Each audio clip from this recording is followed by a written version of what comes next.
Welcome to the Chocolate Factory.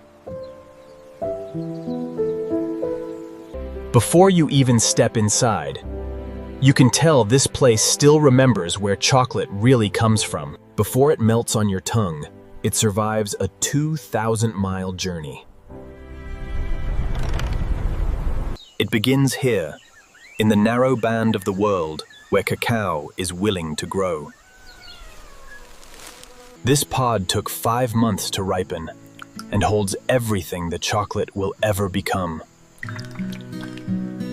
Cacao pods don't ripen on a schedule, so someone has to know, by feel, when it's time. One tree might give you only a few pounds of chocolate a year. Inside, nothing looks like chocolate yet, just pulp and rows of bitter, unremarkable beans. For about a week, they'll sit and heat, and this is where the actual flavor of chocolate is born. Raw cacao doesn't taste like chocolate at all. Fermentation is what starts to change that. 10 days in the sun turns them from wet and reddish to dry, dark, and ready to travel. Only the beans that pass get to leave the farm at all. From here, the beans travel by truck, then ship, crossing an ocean before they ever see a factory floor. By the time the beans arrive here, they've already traveled farther than most of us will this year. Every bean gets checked again, this time by machines that don't miss anything. This is the moment cacao starts to smell like chocolate, roasted just enough to bring out what fermentation started.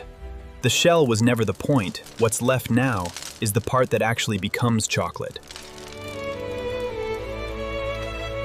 The heat of grinding melts the natural fat inside the bean, and for the first time, it actually flows. From one bean, 2 separate ingredients, cocoa butter and the deep, dry cocoa that gives chocolate its color. Every recipe is different, but the balance between sugar, fat, and cocoa is where a brand's whole identity lives. Some chocolate is conched for 72 hours straight, just to remove every last trace of grit. If the temperature is off by even a degree or 2, the chocolate loses its shine and its snap forever. This is the shape you'll recognize, but it still isn't chocolate yet, not quite.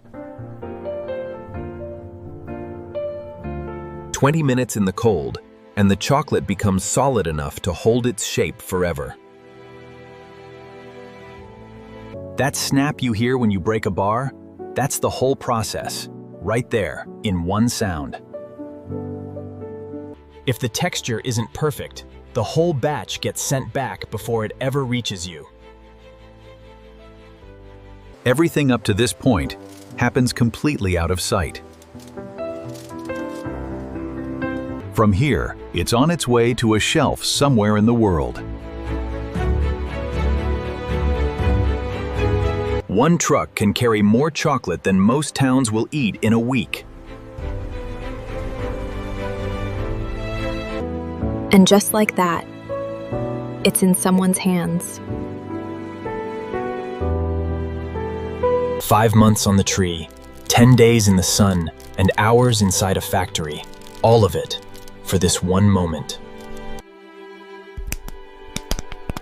Now you know what that sound really means.